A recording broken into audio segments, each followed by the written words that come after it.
Bakit nga ba baliw na baliw ang buong mundo sa Pilipinas ngayon? Alam ba ninyo ang pambihirang kalagayan na nagaganap sa buong mundo? Ang mga embahada ng Pilipinas sa iba't ibang bansa ay halos nalumpo dahil sa dami ng nagsisidagsaan kahapon. Ang mga tiket sa eroplano ay naging mga platinum ticket at ang matinding sigaw na gustong pumunta sa Pilipinas kahit na ubusin pa ang buong yaman ay umaalingaw-ngaw sa buong mundo. Ang alon ng pagkahumaling na ito ay nilamon maging ang isang prestihiyosong pamilya ng mga aristokrata sa Inglaterra na nagpapahalaga sa tradisyon at karangalan. Ang matigas na amang ito ay iginiit na walang halaga ang pagpunta sa isang bansa sa Timog Silangang Asya. Subalit, sa sandaling tumapak siya sa lupa ng Pilipinas, gumuho ang kanyang mga paniniwala at sa huli ay napaiyak na lamang siya. Ano kaya ang nasaksihan niya sa Pilipinas? At ano ang tunay na likas ng Philippine Fever na nagdulot ng isang emergency special report sa mismong BBC? Ang mukha ng Pilipinas na hindi mo pa alam ay malalantad ngayon. Libu-libong aplikasyon para sa visa ang nag-uumapaw sa lahat ng embahada ng Pilipinas sa buong mundo. Ang bilang ng mga dumarating sa Ninoy Aquino International Airport sa isang araw ay lumampas sa 200,000. Ang kagulat-gulat na dahilan kung bakit nagtatakbuhan ang buong mundo sa Pilipinas ay inilantad. Nagkakagulo ang mundo sa labanan para sa mga tiket papuntang Pilipinas. Ang mga Philippine Embassy sa bawat bansa ay umaapaw sa mga taong humihingi ng visa at kahit tumaas pa ng ilang beses ang presyo ng tiket sa eroplano, malinaw ang pagkakaiba ng kapalaran sa pagitan ng mga nakakuha at ng mga hindi na may desperadong sigaw na bilhin na lang kahit ano paman. Ang bilang ng mga dumarating sa NAIA at Clark sa isang araw ay nagtatala ng pambihirang numero at literal na isang global fanaticism para sa Pilipinas ang nagaganap sa buong mundo. Ang malaking agos na ito ay hindi rin nailagan ng nag-iisang pamilya ng aristokrata sa Inglaterra. Nang ideklara ng mga anak na babae na pinalaki ng may pag-iingat na pupunta sila sa Pilipinas, hindi makapaniwala ang mga magulang kaya't sumakay sila sa eroplano. Subalit, sa sandaling lumapag sila sa paliparan ng Pilipinas, ang kanilang mga pagpapahalaga ay nadurog at nagkapira-piraso. Ano ba talaga ang nasa Pilipinas? At dinadagsa ito ng mga tao mula sa buong mundo. Ang sitwasyong ito na pinaglaanan pa ng Emergency Special Report ng BBC. Ngayon, ilalabas namin ang tunay na kalagayan nito. Bago iyon, ang channel subscription at like ay malaking tulong para makagawa kami ng mas mahuhusay na video. Kumusta? Ang pangalan ko ay Sophie. Ipinanganak ako sa isang lugar sa London at ngayon ay nagtatrabaho sa isang medical research institute. Araw-araw, gumigising ako sa parehong oras, nagko-commute sa parehong ruta at nag-aanalisa ng parehong data. Iyon ang kabuuan ng aking pang-araw-araw na buhay. Ito ay isang serye ng mga predictable na pangyayari hanggang sa umagang iyon kung kailan gumuho ang aking tahimik na mundo. Araw ng linggo iyon. Ang subway passage sa King's Cross Station ay napuno ng ingay ng mga yapak tulad ng dati. Ang pamilyar na amoy ng kape at mamasa-masang hangin ay dumampi sa aking ilong. Biglang umalingaw-ngaw ang isang sigaw na, "Ah!" Kasabay ng isang bug na tunog, nakita kong may bumagsak sa sahig. Isang matandang lalaking may puting buhok, hawak ang kanyang dibdib, paulit-ulit siyang nagbubukas at nagsasara ng kanyang bibig, parang isda na nasa labas ng tubig.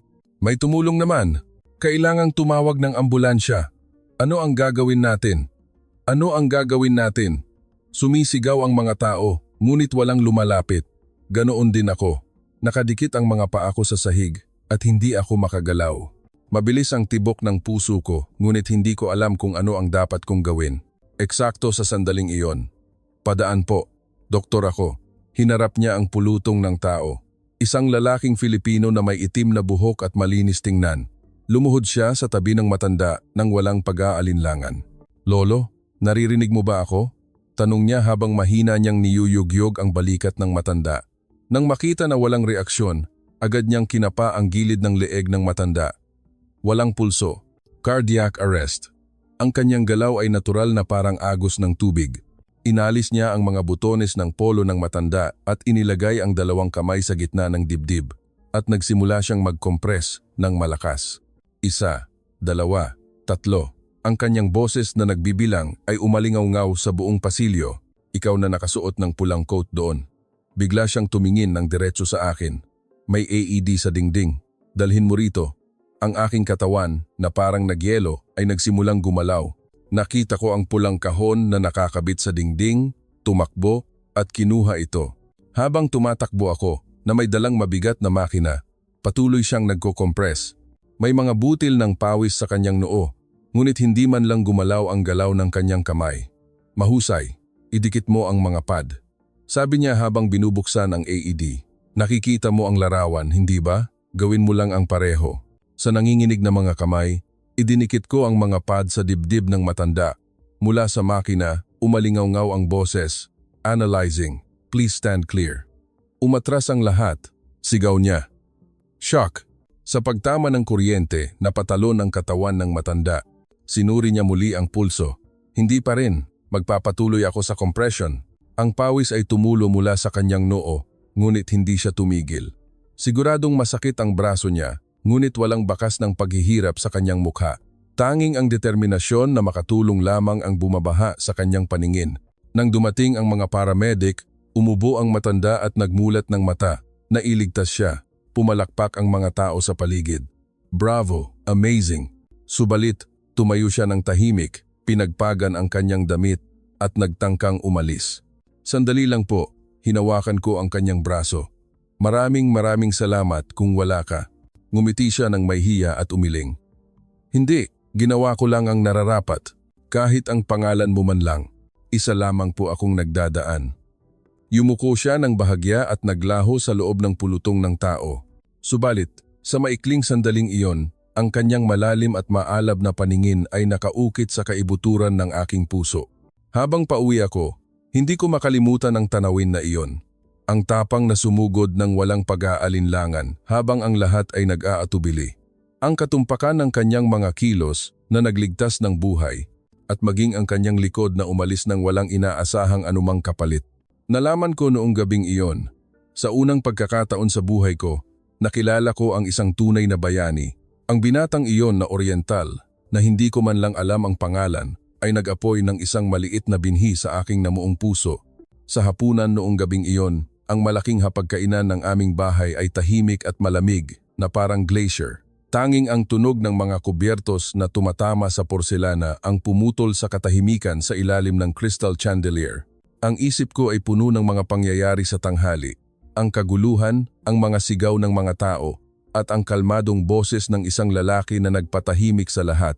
Ang puso ko ay nanginginig pa rin sa tindi ng paghampas noong sandaling iyon. Ang aking ama, habang eleganteng humihigop sa baso ng alak, ay nagkukuwento tungkol sa karangalan ng aming angkan tulad ng dati. Subalit, sa araw na iyon, ang mga salita ng aking ama ay parang walang laman na kabibi. Naglakas loob akong magsalita. Itay, nakita ko kanina sa King's Cross ang isang binata na tumulong sa isang tao. Nagpakita ng kaunting interes ang aking ama sa aking sinabi. Subalit, nang sinabi ko na ang binata ay isang oriental, agad na lumamig ang kanyang paningin. Humalakhak ang aking ama at ibinaba ang baso ng alak. Sophie, magkaibang usapin ang tapang at karangalan. Ang mag-ingay sa isang krisis ay hindi isang virtue ng isang Ginoo. Pero itay, wala siyang hiniling na kapalit. Naglakas loob kong sinabi, iyan ang kanilang paraan, Sophie. Mariin na sinabi ng aking ama. Nagpapanggap silang mapagpakumbaba upang makuha ang atensyon. Sa sandaling iyon, sumabat ang aking kapatid na si Emily. Ate, baka Filipino siya? Tanong ni Emily na may kumikinang na mga mata.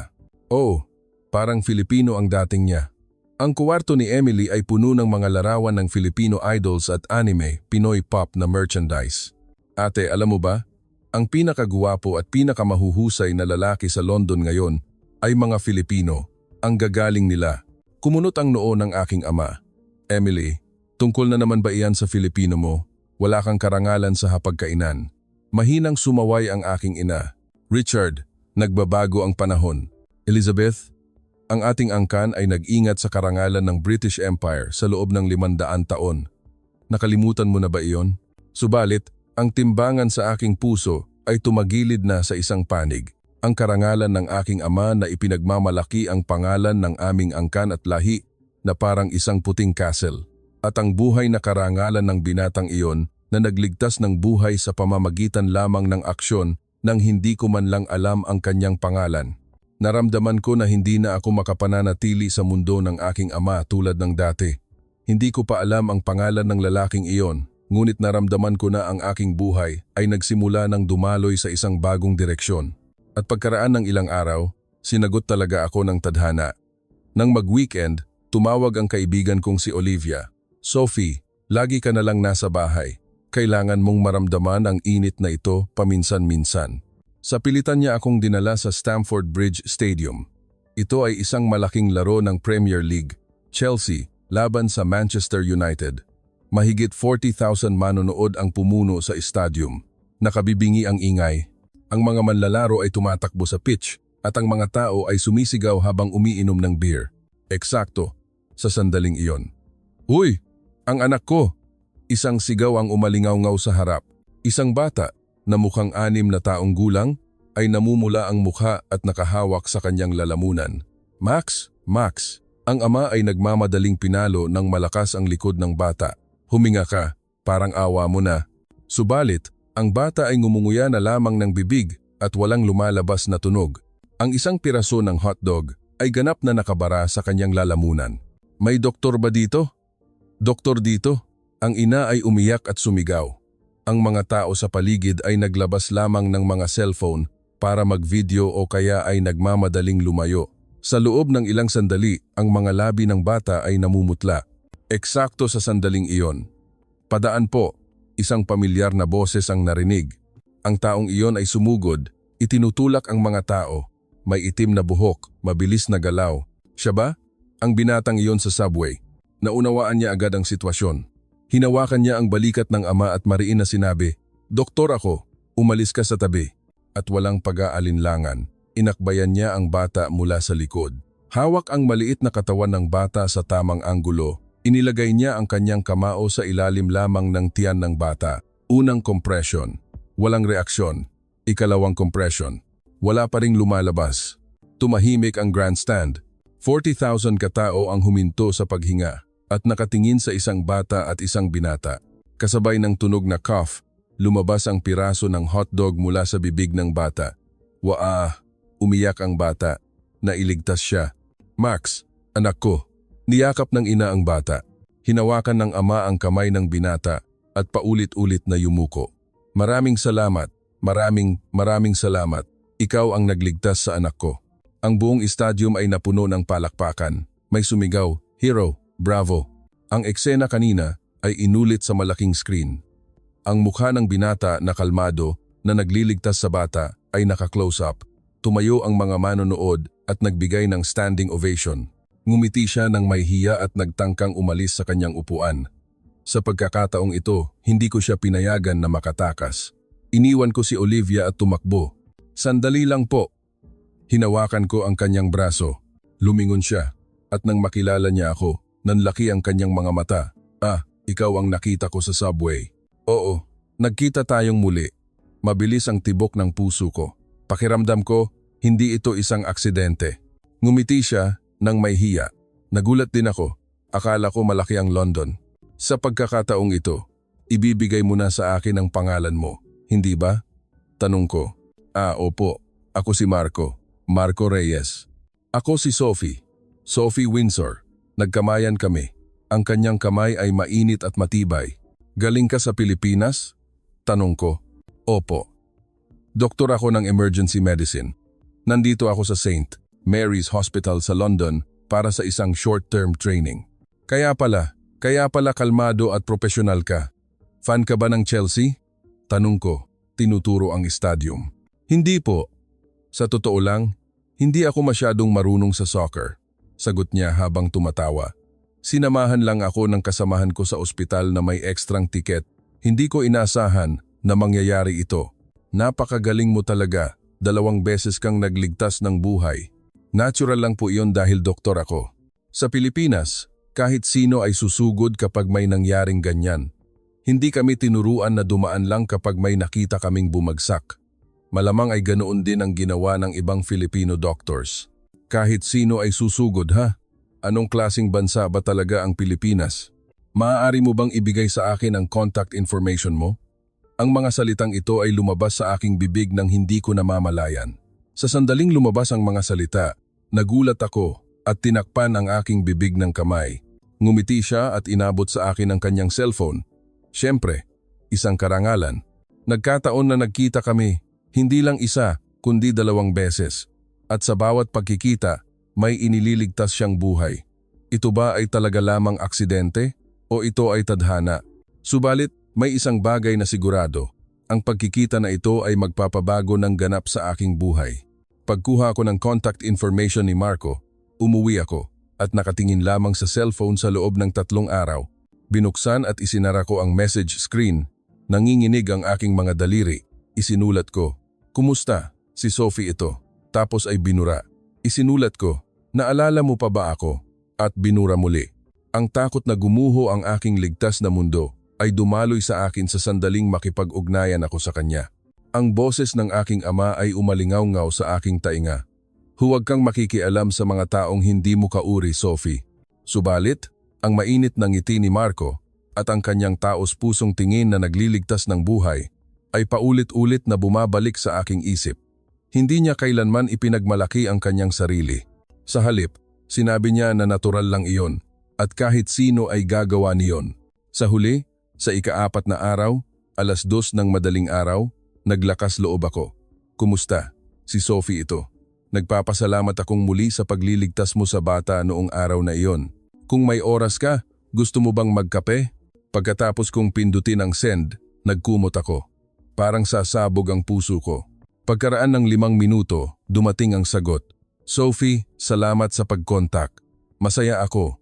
Puwede ba sa hapon bukas? May alam akong magandang cafe sa Covent Garden." Kinabukasan, dumating ako ng mas maaga ng 1 oras kaysa sa dati. Tiningnan ko ang sarili ko sa salamin, inayos ang buhok ko, at inayos ulit. Nang dumating siya, muling tumibok ng malakas ang puso ko. "Matagal ka na bang naghihintay?" Tanong ni Marco habang papalapit na nakangiti ng maliwanag. "Hindi, kararating ko lang din." Pagsisinungaling iyon. Naupo kami nang magkaharap sa isang maliit na cafe. Napakahusay niya mag-Ingles. "Kumusta ang London?" Tanong ko. "Maganda. Lalo na ang medical system nila ay kahanga-hanga. Kahit na malaki na ang development sa Pilipinas, marami pa ring kailangan matutunan." "Hindi ba maganda rin ang medikal na sistema ng Pilipinas?" "Sa ilang aspeto, world class na po kami." Nagningning ang kanyang mga mata. "Sa mga sistema ng emergency rescue, success rate ng operasyon, at medical technology, may mga bahagi na nakahihigit na kami sa UK. Ngunit, nandito ako para matuto mula sa mahabang karanasan at system ng Inglaterra." Ito ay isang sagot na mapagpakumbaba, ngunit puno ng pagmamalaki. Nagpatuloy siya. "Ang mga Filipino ay may malalim na sense of community. Hindi namin kayang pabayaan ang mga taong nangangailangan. Naaalala pa namin ang tulong ng mundo noong post-war at calamity period, kaya't itinuro sa amin na oras na namin para suklian ito." Ang tungkol sa digmaan na laging binabanggit ng aking ama ay nabanggit. Subalit, ang digmaan na lumabas sa bibig ni Marco ay hindi sugat kundi isang alaala ng pasasalamat. "Nakakatuwang alalahanin ninyo ang kabutihan ng iba. Natural lang po iyon. Tumulong din ang UK sa amin noon sa tulong medikal. Laging ikinukwento ng lolo ko na ginamot siya noon ng isang British medical team." Biglang uminit ang aking dibdib. Tinawag ng aking ama ang Pilipinas na isang bansa sa Timog Silangang Asya, ngunit naaalala pa nila ang tulong mula sa nakaraan. Nagpatuloy kaming mag-usap sa loob ng 3 oras. Tungkol sa medisina, kultura, at maging sa aming mga pangarap. Isa siyang tagapakinig. Taos-puso siyang nakikiramay sa aking mga salita at kung minsan ay nagtatanong ng matatalinong tanong, "Sophie, bakit mo pinili ang medical data analysis?" Sa totoo lang, gusto iyon ng aking ama. Sabi niya, iyon daw ay isang matatag at marangal na propesyon. "Ikaw ba? Iyon ba talaga ang trabaho na gusto mo?" Walang sinuman ang nagtanong sa akin ng ganoon. Nagatubili ako sandali at sumagot. "Sa totoo lang, gusto kong tumulong ng direkta sa mga tao. Gusto kong maging doktor."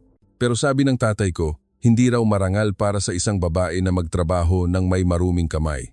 Naging seryoso ang ekspresyon ni Marco. Sa Pilipinas, maraming female doctors ang aktibong nagtatrabaho at sila ang pinakamahuhusay at pinakaiginagalang na mga tao. Mula noong araw na iyon, madalas kaming nagkikita.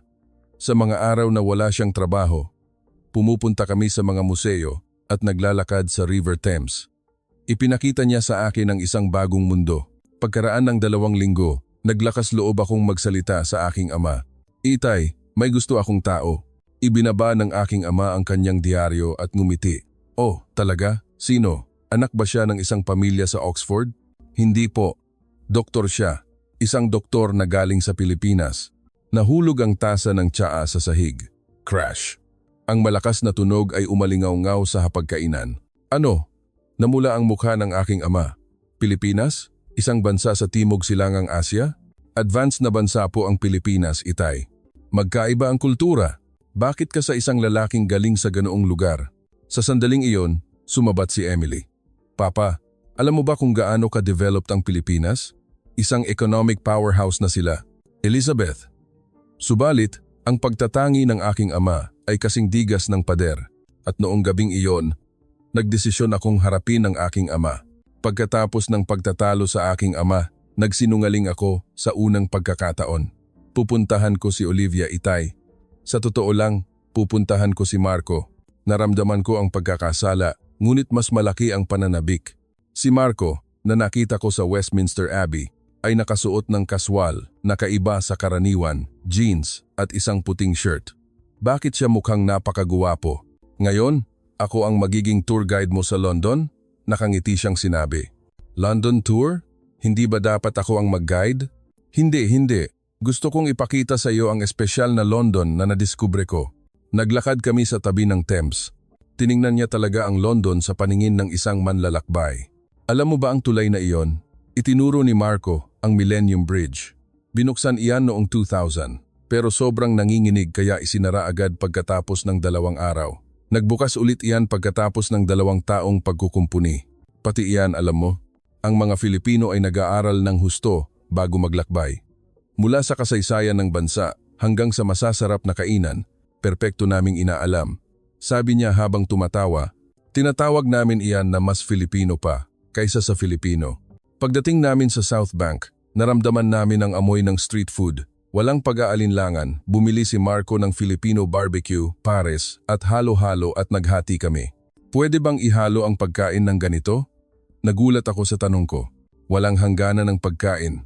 Hanggat masarap, ayos na, sagot niya. Sa Manila, may mga pagkain na mula sa buong mundo na. Makakakain ka ng mga pagkain mula sa buong mundo sa Makati. Ang kanyang flexible thinking ay nakakapresko. Ang aking ama ay hinding-hindi kakain ng street food. Ngayon, pupunta tayo sa lugar na gusto ko talagang ipakita sa iyo. Dinala ako ni Marco sa isang maliit na restaurant ng Filipino food sa sulok ng Soho. May nakasabit na banner na may nakasulat na Tagalog sa pasukan. Ito ang pinakamasarap na Filipino restaurant sa London. Maaari mo ring tawagin itong Maliit na Pilipinas. Pagpasok namin sa loob, umapaw ang mainit na hangin. Ang amoy ng adobo, ang ingay ng pagpiprito, at ang masiglang boses na nag-uusap sa Tagalog. Kumusta, Marco? Masayang bati ng may-ari. Ngayon, kasama ko ang kaibigan ko. Ngumiti si Marco ng may hiya. Opo. Si Sophie, ang kaibigan ko. Ay, ang ganda. Baga-baga. Makakakain ba siya ng Pinoy food? Tuturuan ko po siya, sagot ni Marco. Inihanda ang mga pagkain sa mesa. Lechon kawali, sinigang, pansit at adobo. Ito ba ang lahat ng pangunahing pagkain? Nagulat ako sa tanong ko. Sa Pilipinas, kultura namin ang kumain ng sama-sama sa paligid ng mesa, sabi ni Marco. Malungkot kumain ng mag-isa. Tinuruan ako ni Marco kung paano gumamit ng chopsticks. Hawakan mo ang itaas na chopstick gamit ang iyong hinlalaki at hintuturo at suportahan mo ang ibabang chopstick gamit ang iyong gitnang daliri. Paulit-ulit na nahulog ang pagkain dahil sa aking pilit na paghawak.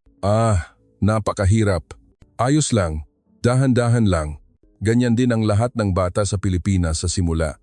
Hinawakan niya ang aking kamay at itinuwid ang aking posture. Uminit ang mukha ko sa mainit na haplos ng kanyang kamay. Sa sandaling kumain ako ng isang subo ng adobo, nagulat ako. Matamis, maasim at may malalim na lasa. Ang sarap. Mas masarap kung isasawsaw mo sa sarsa, turo ni Marco. Ito ay isang ganap na naiibang mundo ng lasa mula sa lutuing Ingles. Sa Pilipinas, may kasabihan kaming kainin ang parehong pagkain, sabi ni Marco habang naglalagay ng lechon sa plato ko. Ang pagkain ng sama-sama ay pagbabahagi ng damdamin, kaya't kumakain kami kasama ang mga taong gusto naming maging malapit. Nakakatuwang magbahagi ng damdamin sa pamamagitan ng pagkain. Noong panahong kakaunti pa ang pagkain ay mahalagang komunikasyon, ang spirit of sharing. Iyan ay konektado sa diwa ng pagiging mapagpatuloy. Biglang uminit ang aking dibdib. Inakala ng aking ama na ang Pilipinas ay isang malayong bansa lamang, ngunit ang kanilang damdamin ay may ganitong malalim na kasaysayan at kultura. Nang matapos kaming kumain at aalis na kami, inabutan kami ng may-ari ng isang package. Ito, kainin mo sa bahay. Service iyan dahil kasama mo si Marco. Ay, wag na po. Nag-atubili ako. Ngunit sa pilitan itong ibinigay ng may-ari sa aking kamay. Sa Pilipinas, minsan, masama ring tumanggi, bulong ni Marco.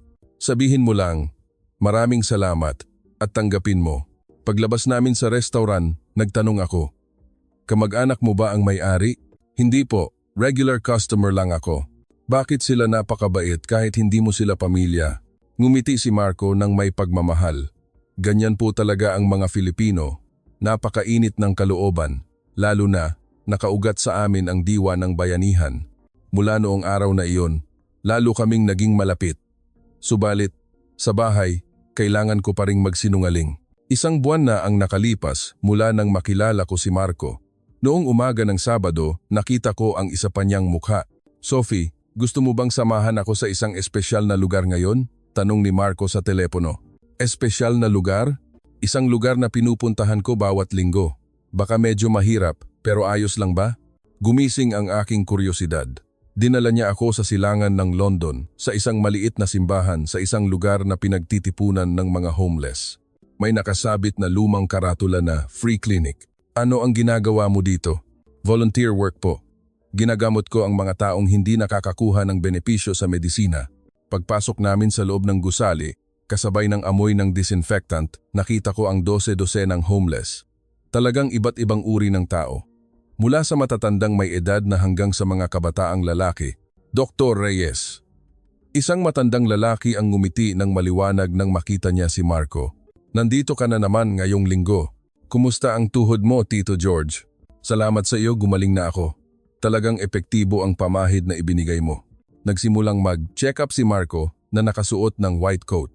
Tumulong ako sa tabi, nag-aayos ng mga medical instrument at nagtatala ng mga chart. Ang unang pasyente ay isang babae sa gitnang edad na may matinding ubo. Gaano katagal ka nang inuubo, Mary? Tanong ni Marco habang nakikinig sa kanyang dibdib gamit ang stethoscope.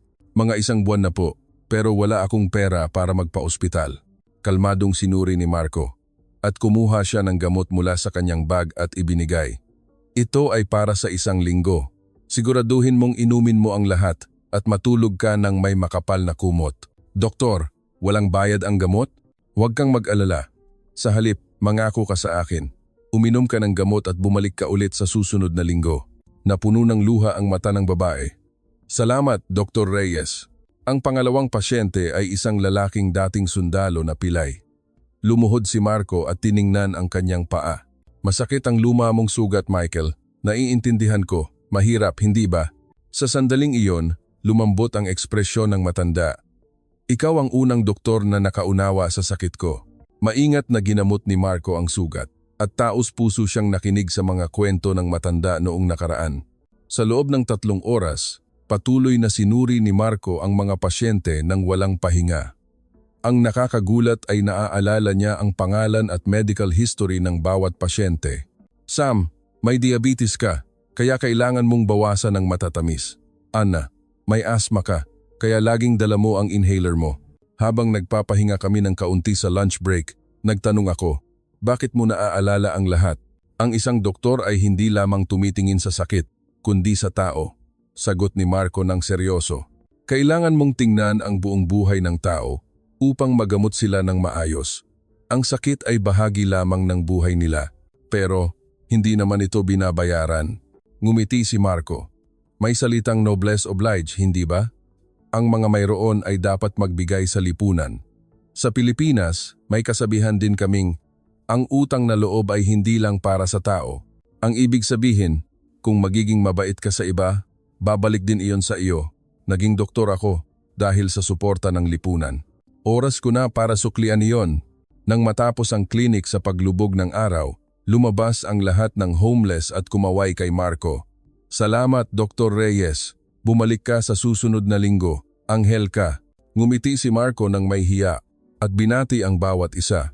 Sa harap ng mainit na tanawin na iyon, hindi ako makagalaw. Sa mundo ng aking ama, ang mga mayaman at may karangalan ang iginagalang. Subalit, sa mundo ni Marco, ang mga nagbabahagi ng kanilang mga ari-arian ang minamahal. Sino ba talaga ang tunay na aristokrata? Ang sagot ay nasa puso ko na. At hindi nagtagal bago ko maibigay ang sagot na iyon sa harap ng aking ama. Pag-uwi ko, isinara ko ang pinto ng aking kuwarto at kinuha ang larawan namin ni Marco. Larawan iyon na kinunan sa harap ng klinik. Nang makita ko ang kanyang mainit na ngiti, muling tumibok ang aking dibdib. Ate, ano ang tinitingnan mo? Pumasok si Emily nang walang katok. Nagmamadali akong itago ang larawan, ngunit huli na. Oh, sino ito? Ang guwapo naman. Kumikinang ang mata ni Emily na parang bituin. Umupo siya sa kama at nagsimulang makinig. Wala akong nagawa, kundi ikuwento ang tungkol kay Marco. Ang pagliligtas niya sa matanda sa subway, ang pagtulong niya sa bata sa stadium, at ang lingguhang free clinic para sa mga homeless. Ang galing na doktor, bayani. Nagbo-volunteer pa, parang bida sa drama. Pero tuto lang tatay dahil Filipino siya. Biglang tumayo si Emily at kinuha ang kanyang smartphone. Ipinakita niya sa akin ang mga artikulo mula sa BBC News, The Guardian at The Times. Ate, alam mo ba kung gaano kinakain ng Pinoy pop culture ang mundo ngayon? Nang mag-scroll ako sa screen, lumabas ang ranking ng Netflix. Nasa itaas ang mga Pinoy series at movies. Gusto ng lahat ng kaibigan ko na pumunta sa Pilipinas. Ang daming nakikipagkumpetensya para sa student visa sa Manila. Si Jessica, nagtatrabaho na sa isang Philippine company. Kinuha ni Emily ang isang t-shirt mula sa closet na may nakasulat na Tagalog. Malinaw ang salitang, mahal kita. Nag-aaral ako ng Tagalog. Plano kong mag-working holiday next year. Nagulat ako. Kabaligtaran ng pagtatangi ng aking ama, si Emily ay tumatakbo na patungo sa Pilipinas. Ate, nagbago na ang mundo. Ang Pilipinas na ang pinaka-cool ngayon, mariing sabi ni Emily. Huwag mong palampasin ang doktor na iyan. Pagsisisihan mo iyan habang buhay. Pagkatapos umalis ni Emily, naglakas loob akong magpadala ng message kay Marco. Sinabi ko na ang kapatid ko ay naging fan niya at na nag-iingay siya na ang Pilipinas na ang pinakamahusay. Ang mahalaga ay kung ano ang pakiramdam mo, Sophie. Uminit ang aking dibdib sa kanyang sagot. Nagdesisyon ako na hindi na magtatago at haharapin ko na ito ng buong tapang. Pagkaraan ng ilang araw, isang gabi ng weekend, nagtipon ang buong pamilya sa living room at nanonood ng BBC News. Umiinom ng whiskey ang aking ama at nagbabasa ng diaryo. Ito, ang headline ngayon. Ipapalabas namin ang milagrong nangyari sa Stamford Bridge. Nang itaas ko ang mukha ko sa boses ng newscaster, nagulat ako sa nakita ko sa screen. Si Marco iyon. Isang balita ang nakumpirma na isang binata ang nagligtas sa isang bata na muntik nang mamatay dahil sa pagkakabara habang minamatyagan ng libu-libong manonood sa laro ng Chelsea. Ipinakita ang CCTV footage ng stadium. Malinaw na nakita si Marco na tumatakbo, itinutulak ang mga tao at kalmadong isinasagawa ang Heimlich maneuver. Nagpatuloy ang reporter na kumpirma na siya ay isang emergency doctor mula sa Pilipinas. Ang nakakagulat na katotohanan ay nagligtas din siya ng isang pasyenteng may cardiac arrest sa King's Cross Station, isang buwan na ang same. Nakalipas, lumabas maging ang subway footage. Kahit na malabo, nakita ko ang anyo ni Marco. Huminto ang tasa ng tsaa sa kamay ng aking ama. Isang medical expert ang lumabas bilang commentator. Ang level ng emergency medical care sa Pilipinas ay world class. Mayroon silang mabilis at tumpak na kakayahan sa paggamot.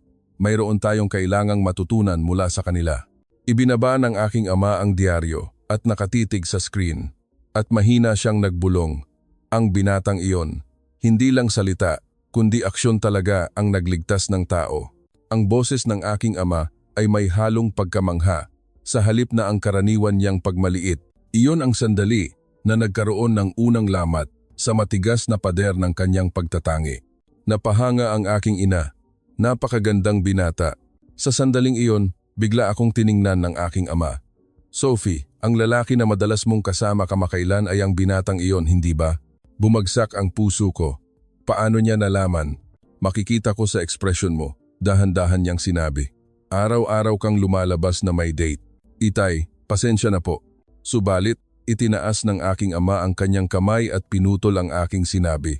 Nagkaroon ng mahabang katahimikan at pagkatapos ay nagsalita siya. Dalhin mo ang binatang iyon sa bahay. Ha? Hindi ako makapaniwala. Gusto kong makita at makumpirma ng personal kung siya ba talaga ang nasa balita o mayroon siyang ibang maskara. Noong gabing iyon, tinawagan ko si Marco. Gusto kang makilala ng tatay ko. Sa wakas, dumating na ang sandaling iyon. Mas mabuti pa nga na makapagbigay ako ng formal na pagbati, sagot niya. Ang hapunan pagkaraan ng ilang araw ay naging fateful encounter. Magagawa ba ni Marco na gibain ang matigas na pader ng aking ama? Sa Biyernes ng gabi, alas 7, tumunog ang chime. Kasabay nito ang tibok ng puso ko. Pagbukas ko ng pinto, nakita ko si Marco. Nakasuot siya ng itim na suit at tie. May dalang bouquet ng bulaklak at alak. Maayos ang buhok niya at ang kanyang sapatos ay kumikinang na parang salamin. Magandang gabi, Sophie. Ngumiti siya ng may pagmamahal. Pagpasok namin, nakaupo na ang aking ama. Ang kanyang tingin ay matalim, sinisiyasat si Marco mula ulo hanggang paa. Mainit akong tinanggap ng aking ina at kumaway si Emily na may kumikinang na mga mata. Maupo ka, malamig ang boses ng aking ama. Nagbigay ng magalang na pagbati si Marco. Ikinagagalak ko po kayong makilala, Ginoong Richard. Ako po si Marco Reyes. Ang kanyang pag-uugali ay perpektong British na kagandahang asal. Mukhang nagulat din ang aking ama. Ngunit hindi niya binago ang ekspresyon niya. Nagsimula ang hapunan at pagkatapos ng sandaling katahimikan, nagsalita ang aking ama. Ilang taon ka na? 23 po. Anong ospital sa Pilipinas? Emergency Medicine sa Philippine General Hospital sa Manila. Ibinaba ng aking ama ang baso ng alak at nagsimula na sa formal na pagtatanong. Maaari mo bang panagutan ang aking anak? Iba ang bansa mo at ang mundong ginagalawan namin. Biglang nagyelo ang hapagkainan. Subalit, hindi nataranta si Marco. Sa halip, yumuko siya ng magalang at sumagot sa isang kalmado, ngunit matatag na boses. Ginoong Richard, habang nag-aaral ako ng medisina, lagi akong nagbigay galang sa bansa ng Inglaterra. Itinaas ng aking ama ang kilay niya. Opo. Mula kay Fleming na nakadiskubre ng penicillin, hanggang sa maraming pioneers na nagtatag ng modernong medisina, galing sila sa Inglaterra. Bumuntong hininga si Marco at nagpatuloy. Noong panahong magulo ang mundo, maraming buhay ang nailigtas ng British Medical Aid. Ang lolo ko ay nailigtas din noon at hindi niya kailanman nakalimutan ang kabutihan na iyon. Bahagyang nagbago ang ekspresyon ng aking ama. Ito ay isang hindi inaasahang sagot. Ang mga Filipino ay hindi nakakalimot sa kabutihang natanggap at itinuturo sa amin na kailangan naming suklian iyon sa lipunan. Iyan din ang dahilan kung bakit ako pumunta sa Inglaterra. Gusto kong matuto mula sa advanced medical system at magbigay kontribusyon, hindi lang sa sarili kong bansa, kundi sa mundo. Tiningnan ako ni Marco at nagpatuloy. Ganoon din ang nararamdaman ko para kay Sophie. Ang mahalagang pagkakataon na ito na natanggap ko, susuklian ko iyan ng mas malaking kaligayahan habang buhay. Sa Pilipinas, tinatawag namin iyan na utang na loob. Nagkaroon ng katahimikan sa hapagkainan. Nakatitig ang aking ama kay Marco. Hindi lang ito isang simpleng pag-amin ng pag-ibig. Ito ay isang sagot na may paggalang sa kasaysayan at may filosofiya. Nakangiti ang aking ina. Talagang may malalim na pag-iisip ang binatang iyon. Subalit, hindi pa rin nawawala ang pagdududa sa tingin ng aking ama. Ang salita ay madaling bitawan. Pero ang Pilipinas ba ay isang lugar na karapat-dapat para sa anak ko? Iba ang kultura at kaugalian. Isang bansa sa Timog Silangang Asya iyon. Ang Pilipinas ay isa na sa pinakaligtas at developed na bansa sa mundo ngayon. Sinasabi na ang Manila ay mas ligtas na lungsod kaysa sa London. Ang laki ng ekonomiya ay world class. Tumahimik sandali ang aking ama. Mukhang naguguluhan siya sa katotohanan na mas developed ang Pilipinas kaysa sa inaasahan niya. Sa sandaling iyon, biglang tumayo si Emily. Papa, huwag mong husgahan sa luma at bias na kaalaman. Emily, pumunta na lang tayo sa Pilipinas at tingnan natin ng personal. Makikita mo ang katotohanan sa sarili mong mata. Ito ay isang hindi kapani-paniwalang mungkahi, ngunit sa isang paraan, ito ang pinakasiguradong solusyon. Mag-family trip tayo sa Pilipinas, masayang sigaw ni Emily. Ako ang mag-aayos ng lahat, mula sa tiket ng eroplano hanggang sa hotel. Tiningnan ng aking ama si Emily na nagulat. Subalit, sa sandaling iyon, nagsalita si Marco. Magandang ideya po. Ako ang mag-guide sa inyo. Gusto kong ipakita sa inyo ang tunay na Pilipinas. Tumalim ang tingin ng aking ama. Ang Pilipinas na gusto mong ipakita, ha? Hindi po, mariing sagot ni Marco. Ang Pilipinas sa tunay nitong anyo. Ang lahat, pati ang liwanag at ang anino. Nagkaroon ng mahabang katahimikan at pagkatapos, isang hindi inaasahang salita ang lumabas sa bibig ng aking ama. Nagyelo ang hapagkainan sa iisang salita ng aking ama. Titingnan ko at huhusgahan ko ng personal. Pupunta tayo sa Pilipinas. Talaga ba, Papa? OMG! Ang galing mo. Sumigaw si Emily. Nagulat din ang aking ina, ngunit ngumiti siya. Yumuko ng malalim si Marco. Maraming salamat po, Ginoong Richard. Huwag kang magpasalamat. Kung magsisisihan ba ako ang maghuhusga. Ito ay isang pagsubok para sa iyo at sa bansa mo. Malamig pa rin ang aking ama. Pumiglas ang luha na pinipigilan ko. Napuno ako ng relief at takot ng sabay. Kinuha na ni Emily ang kanyang smartphone at naghanap ng tiket sa eroplano. Business class ng Philippine Airlines. Maganda ito, hindi ba? Emily, kumalma ka. Nagbuntong hininga ang aking ama. Ngunit nakita ko na bahagyang nakataas ang kanyang bibig. Tumayo si Marco at sinabi, aayusin ko ang itinerary at ipapadala ko sa inyo para makita ninyo ang lahat. Ang nakaraan, kasalukuyan at kinabukasan ng Manila. Pagkatapos umalis ni Marco, nag-ingay si Emily sa living room. Ate, pupunta tayo sa Pilipinas, talaga. Subalit, nababalisa ako. Paano kung hindi maganda ang Pilipinas sa paningin ng aking ama? Kung ganoon, matatapos na rin ang relasyon namin ni Marco. Ilang araw ang lumipas. Gabi bago kami umalis patungong Pilipinas. Nakatayo ako sa harap ng salamin, tinitingnan ang sarili ko. Isang ekspresyon ng takot at pananabik ang magkahalo. Paano kung ang Pilipinas ay talagang isang lumang lugar, tulad ng iniisip ng aking ama? Subalit, sabay ding bumalik sa isip ko ang anyo na ipinakita ni Marco. Ang kanyang taos-pusong puso na nagliligtas ng buhay. Ang diwa ng paglilingkod, ang magalang na pag-uugali. Ang bansang nagpalaki sa ganoong tao ay hindi maaaring masama. Bumukas ang pinto ng kwarto at pumasok si Emily. Ate, hindi ako makatulog. Oo. Medyo kinakabahan ako. Umupo si Emily sa tabi ko. Ate, huwag kang matakot. Ang Pilipinas ay talagang kamangha-manghang bansa, sinasabi ko sa iyo. Bakit ka naman ganoon kasigurado? Tiningnan ko ang reaksyon ng mga dayuhan sa internet. Lahat daw ay nagugulat pagpunta sa Pilipinas. Napaka-developed, napakaligtas at napakabait ng mga tao. Patuloy na nagsalita si Emily.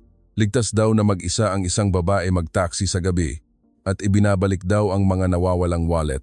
Malinis ang subway at masarap ang pagkain. Pero, paano kung disappoint ang tatay? Ma-disappoint? Mas gugulatin pa siya. Mas futuristic pa iyon kaysa sa London. Sa sandaling iyon, pumasok ang aking ina. Gising pa kayo. Umupo ang aking ina sa gilid ng aking kama. Sophie, huwag kang mag-alala ng sobra. Ang tatay mo ay isang taong sa huli ay aaminin ang katotohanan. Pero, nanay, napakatigas ng pagtatangi ng tatay. Maniniwala siya sa nakita ng sarili niyang mata sa huli. Hinawakan ng aking ina ang aking kamay.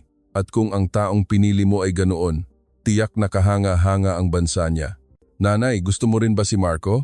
Ngumiti ang aking ina. Makikita ko sa mata niya. Siya ay taos puso, walang kasinungalingan. Nanay, bakit kaya biglang nagbago ang isip ng tatay? Nag-isip sandali ang aking ina at sinabi, ang tatay mo ay gumagalang sa mga taong umaaksyon, ang pagliligtas ni Marco ng dalawang buhay, at ang matapang niyang pagpapaliwanag ng kanyang pananaw ngayong araw.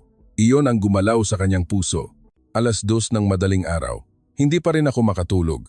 Mula sa bintana, nakikita ko ang night view ng London. Pagkaraan ng 24 na oras, nasa Manila na kami. Sa bansa ni Marco, ang Pilipinas na ipinagmamalaki niya. Sa wakas, nagdesisyon ako. Huwag matakot. Tingnan at husgahan ko ng personal, hindi sa pagtatangi ng aking ama. Naramdaman ko na ang biyaheng ito ay ganap na magpapabago sa aking buhay. At ang pakiramdam na iyon ay nagkatotoo. Pagkatapos ng 14 na oras na paglipad, dumating kami sa Ninoy Aquino International Airport sa Pilipinas. Mula sa sandaling bumukas ang pinto ng eroplano, nagsimula ang pagkabigla. Welcome to the Philippines. Isang robot ang sumalubong sa amin. Isang tunay na robot. Isang puting humanoid robot ang nagbigay ng direksyon sa matatas na Ingles. Ang immigration area ay nandoon po. Have a good trip. Sumigaw si Emily. Wow, a robot, a real robot. Tumingin-tingin ang aking ama sa paligid ng walang imik. Malaking pader na salamin na umaabot sa kisame. Ang mga imahe ng magagandang tanawin ng Pilipinas ay dumadaloy mula sa LED screen. Ang sahig ay kumikinang na parang salamin. Pagdating namin sa immigration, mabilis ang pila. Pakiscan po ng passport, sir, ma'am, sabi ng staff. Ngumiti si Marco. Ginoong Richard, may facial recognition gate po. Tingnan lang po ang camera at ayos na. Dumaan ang aking ama sa gate ng may pag-aalinlangan at agad na natapos ang authentication, wala pang 10 segundo. Posible ba ito? Ito ang unang beses na nagpakita ng pagkamangha ang aking ama. Adapt po ang Pilipinas ng latest system, paliwanag ni Marco. World-class smart airport po ito. Nagulat din kami sa baggage claim. Ang aming mga bagahe ay lumabas na at maingat na inayos ng mga staff. Ang gagaling! Habang naglalakad kami papunta sa airport express train, nakatayo kami sa moving sidewalk at isang malinis at futuristic na espasyo ang nakalatag sa harapan namin. Sumakay kami sa tren. Wow, may wifi. Free. Sumigaw si Emily. Ang bilis pa. Hindi mo iyan maiisip sa subway ng London. Umalis ang tren. Mabilis ito ngunit halos hindi nanginginig. Halos walang ingay. At nakita namin ang tanawin mula sa bintana papunta sa sentro ng lungsod. Oh my God! Napasigaw ang aking ina. Ang skyline ng Manila ay nakalatag sa labas ng bintana. Walang katapusang matatayog na gusali. Komplikadong magkakaugnay na mga expressway. Isang malaking metropolis kung saan nagkakasundo ang kalikasan at ang lungsod. Ibang antas ito mula sa London. Bahagyang nakabukas ang bibig ng aking ama. At mahina siyang nagbulong. Mas malaki kaysa sa London. Ang isang salitang iyon ay naglalaman ng lahat. Ang pagkabigla na ang isang lungsod na dating naging abo sa panahon ng digmaan ay naging isang malaking lungsod na lumalampas sa London ngayon. Ang populasyon po ay 14 milyon, paliwanag ni Marco. Kung isasama ang metro area, aabot po sa 10 milyon. Ito ang pinakamalaking urban area sa mundo. 30 milyon? Tanong ng aking ama. Opo. Higit sa 1/4 ng populasyon ng Pilipinas ang nakatira dito. Pagdating namin sa Manila Central Station, nagulat kami ulit. Ang estasyon mismo ay parang isang malaking likhang sining at isa ring shopping mall, department store, restaurant at ang magandang old station building. Ito ba ay isang estasyon? Nanlaki ang mata ni Emily. Sa loob ng taxi papunta sa hotel, nagtanong ang aking ama. Maliwanag ba ang lungsod na ito kahit gabi? Isang lungsod na hindi natutulog, sir, sagot ng driver.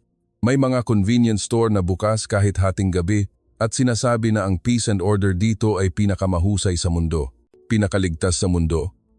Nagdududa ang tanong ng aking ama. Opo. Kahit ang isang babae ay ligtas maglakad mag-isa sa gabi. Pagpasok namin sa lobby ng hotel, sabay-sabay na yumukod ang mga staff. Welcome. Mabilis na natapos ang check-in sa tablet. Ang elevator ay bumukas bago pa namin pindutin ang button. Inaasahan ng AI ang daanan ng mga customer, paliwanag ni Marco.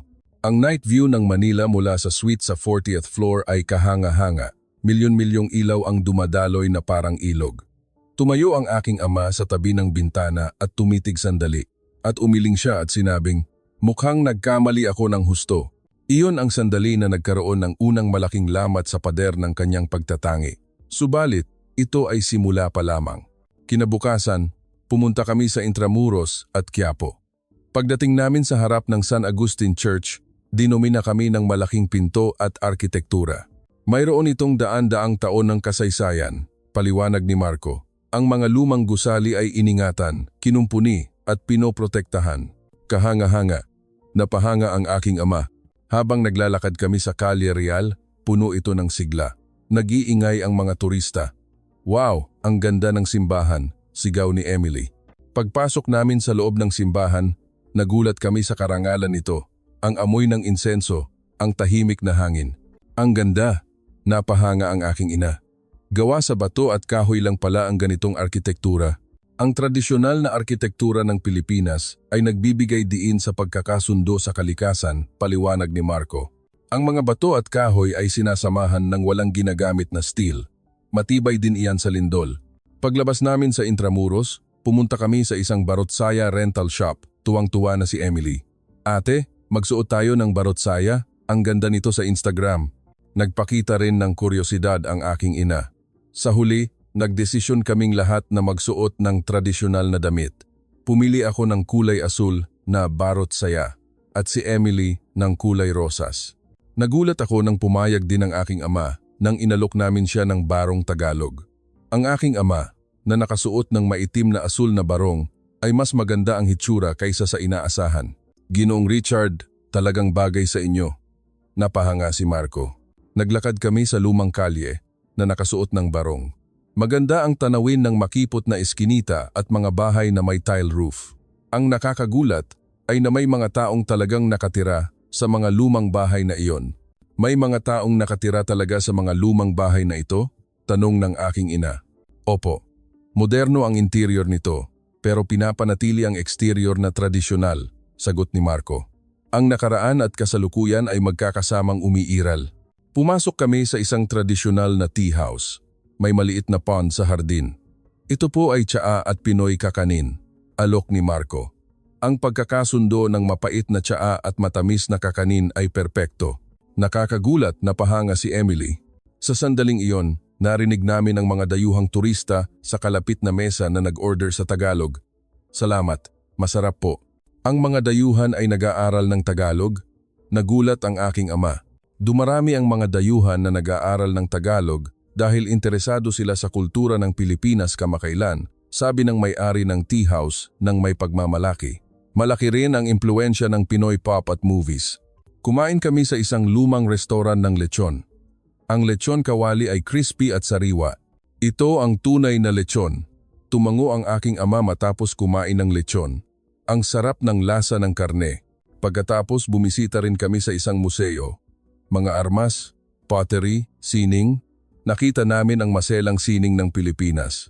Tingnan mo ang bolo na ito. Napahanga ang aking ina.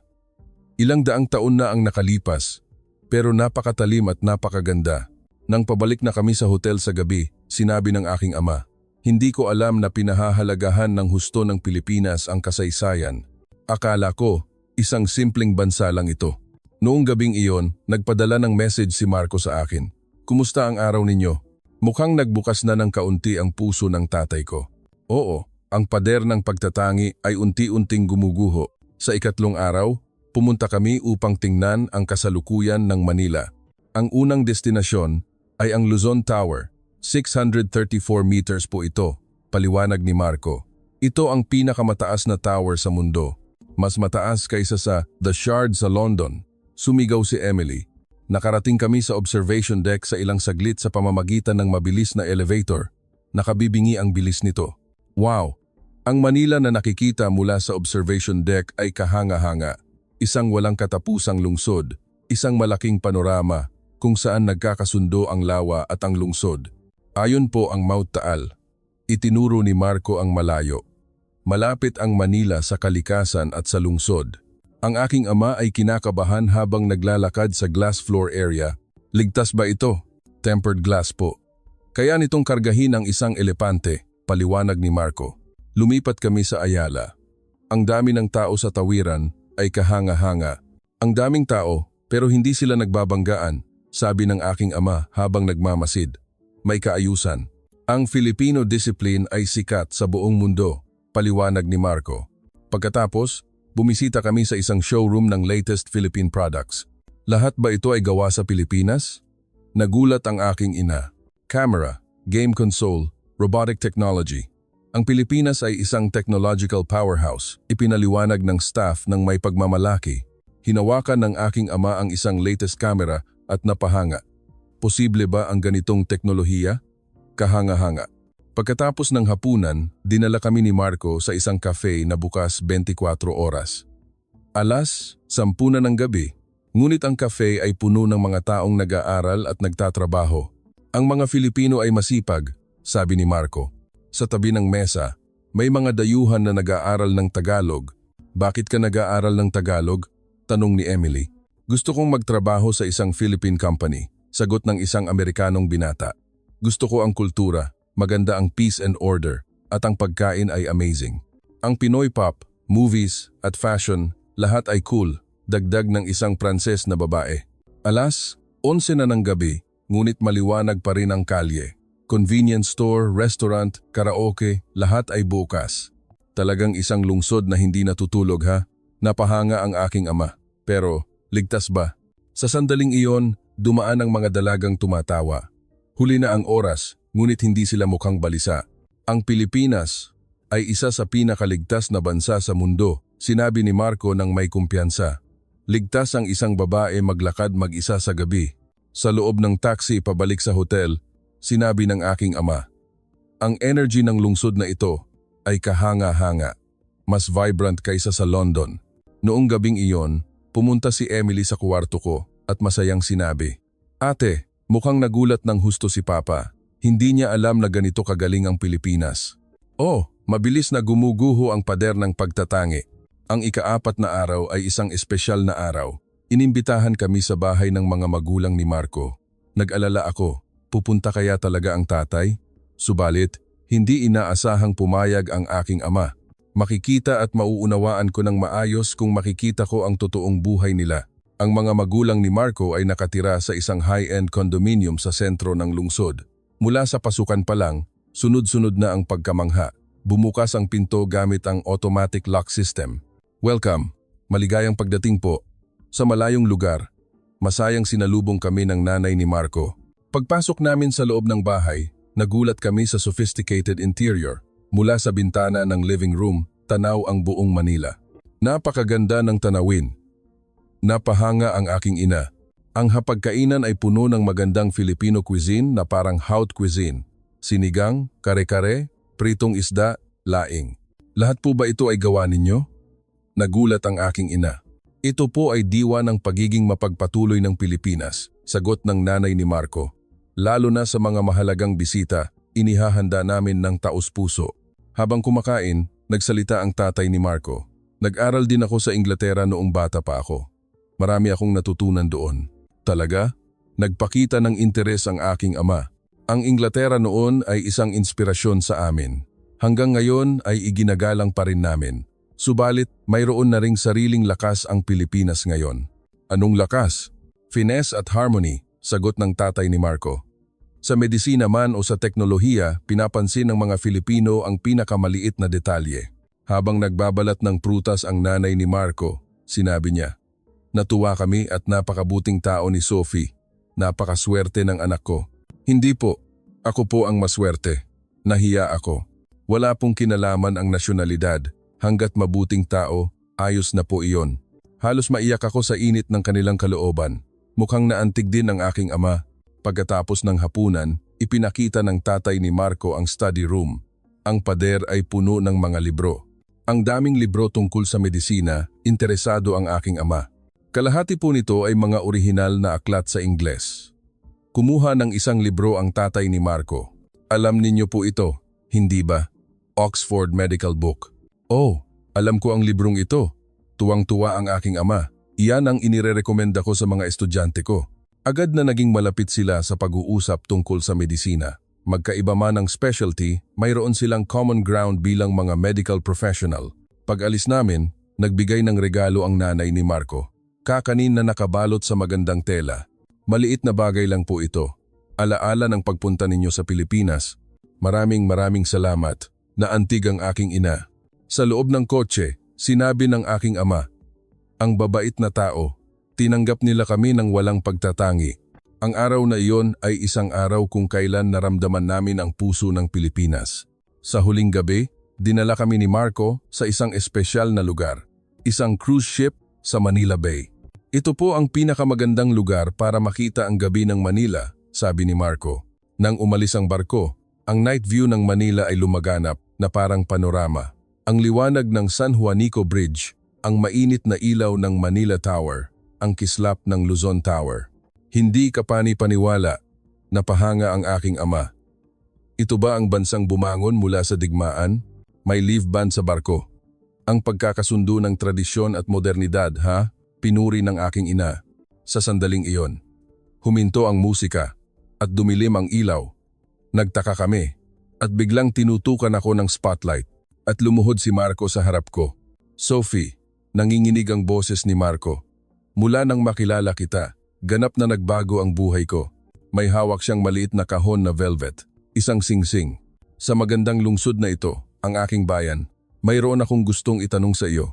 Magpapakasal ka ba sa akin? Tumulo ang luha ko.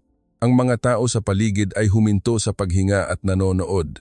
Oo, opo, sumagot ako at napuno ng palakpakan at hiyawan ang barko. Congratulations, beautiful. Ang kamay ni Marco ay nanginginig habang isinusuot niya ang singsing, kaya't natagalan siya. Pasensya na at nanginginig ako. Ngumiti siya ng may hiya. Nanginginig din ako, sabi ko habang umiiyak. Sa sandaling iyon, lumapit ang aking ama. Kinabahan ang lahat. Ano kaya ang magiging reaksyon ng aking ama? Inilagay ng aking ama ang kamay niya sa balikat ni Marco at sinabi niya, "Alam kong mapapaligaya mo ang anak ko. Gagawin ko po ang lahat," sagot ni Marco ng seryoso. Tumingin ang aking ama sa night view ng Manila at sinabi, "Nagkamali ako ng husto. Ang bansang ito ay talagang kahanga-hanga." Nagpatuloy ang aking ama. "Ang karangalan ay hindi galing sa lahi kundi sa aksyon. Tulad mo at tulad ng mga tao sa bansang ito." Niyakap din ako ng aking ina. "Congratulations, Sophie. Nakakita ka ng napakabuting tao." Kinukuha na ni Emily ang mga larawan. "Ate, sisikat ito sa Instagram." Proposition sa Manila Bay.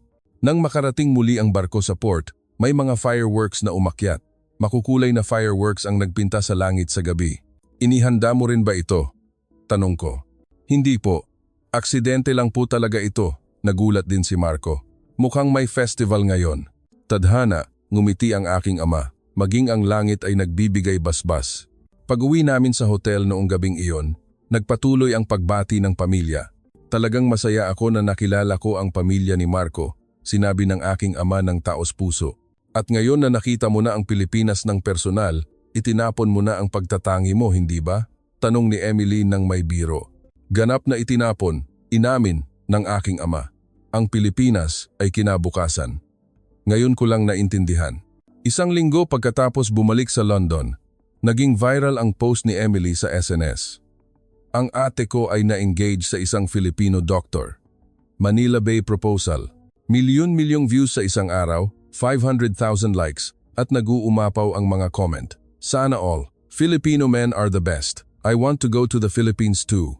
Isang araw, tumawag ang BBC. "Sophie, gusto namin kayong i-interview sa temang pag-ibig ng isang British aristocrat at isang Filipino doctor."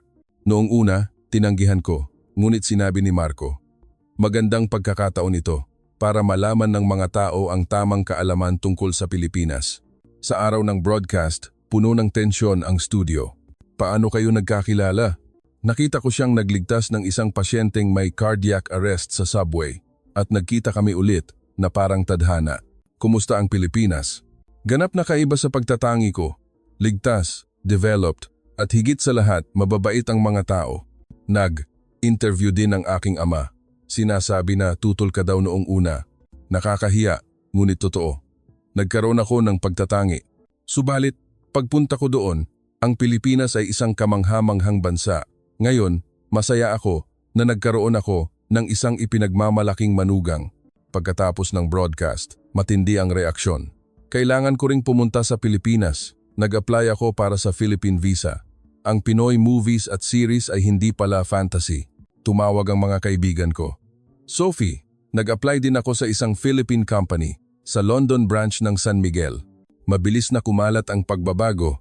Dumami ang mga klase sa Tagalog sa mga universidad sa London at puno ang job fair ng mga Philippine company. Ang ospital ni Marco ay dinagsa ng mga tanong. Paano ako makakapag-medical training sa Pilipinas? Gusto kong mag-apply sa Manila General Hospital. Isang araw, isang nakakagulat na balita ang narinig. Nagsulong ng Philippine Medical System benchmarking ang British Health Service. Sinabi ng aking ama habang nagbabasa ng diaryo. Oras na para ang Inglaterra naman ang matuto mula sa Pilipinas. Noong panahong iyon, kumilos din ang Philippine government. Pagpapalawak ng pag-akit ng global talent, pagpapatibay ng suporta sa mga dayuhang residente. Ang mga tiket para sa Pinoy Pop events ay mabilis na nabili. Ang mga Filipino restaurant ay hindi makakuha ng reservation. Nang malaman ang balita ng kasal namin, dagsa ang mga congratulatory message. Sana maging tulay kayo sa pagitan ng dalawang bansa. Dahil sa inyo, naging interesado ako sa Pilipinas. Kami ay naging tulay. Nag-uugnay sa Inglaterra at Pilipinas. At 1 taon ang lumipas, ako ay asawa na ni Marco at nakatira kami sa Manila. Pagkagising ko sa umaga, nakikita ko ang Manila Tower mula sa bintana. Isang magandang tower na nagbabago ang kulay sa bawat panahon. Ngayon ay tagsibol na puno ng mga bougainvillea. Sophie, breakfast na, tawag ni Marco mula sa kusina. Ang hapagkainan ay may toast at kape at masarap na Philippine fruits. Pagbukas ko ng TV, lumabas ang BBC News. Ang aplikasyon para sa Philippine Visa ay umabot muli sa pinakamataas na talaan. Mabilis na dumarami ang mga dumarating sa NAIA at Clark. Nagpatuloy ang newscaster. Ang mga kabataan mula sa buong mundo ay nagtitipon sa Pilipinas. Ito ay naging lupain ng pagkakataon sa lahat ng aspeto. Edukasyon, medisina, teknolohiya, at kultura. Nagbago ang screen at ipinakita ang paliparan ng Pilipinas. Ang mga kabataan mula sa iba't ibang bansa ay lumalabas sa immigration gate ng may pananabik. Gusto kong magsimula ng negosyo sa Pilipinas, sabi ng isang Amerikanong binata. Nandito ako para mag-aral ng Philippine Beauty Technology. Ngumiti ng maliwanag ang isang Pranses na babae. Pumasa ako sa Robotics Research Institute ng Pilipinas, sinabi ng isang Indianong binata ng may pagmamalaki. Marami kaming dayuhang kaibigan sa paligid namin ngayon. Si James, ang classmate ko sa Oxford, ay nagtatrabaho sa isang Philippine IT company at si Marie, na nagtapos sa Sorbonne, ay nagtatrabaho sa isang Philippine cosmetic company. Ang Manila na ang sentro ng mundo, sabi ni James. Ipinagmamalaki ko na nagtatrabaho ako dito. Si Emily ay pumunta rin sa Pilipinas noong nakaraang taon. Nag-aaral siya sa isang Tagalog language school. Ate, pumasa ako sa Tagalog proficiency test. Ipinagmalaki ni Emily. Halos Filipino ka na. Natural lang, magtatrabaho ako sa isang Philippine company next year. Madalas ding bumibisita ang aking mga magulang sa Pilipinas. Ang aking ama ay umiinom na ngayon ng Philippine coffee at local beer. Ang sarap talaga ng kape na ito, sabi ng aking ama habang hawak ang tasa. Isa na kayong ganap na Filipino father-in-law, tumawa ang tatay ni Marco. Nagtatrabaho ako ngayon sa International Medical Cooperation Team. Ako ang namamahala sa training ng mga medical professional na dumarating mula sa buong mundo. Ngayon, may 30 na dumating mula sa Inglaterra para mag-training. Gusto naming matutunan ang Philippine Medical System. Ang robotic surgery technology ay kahanga-hanga.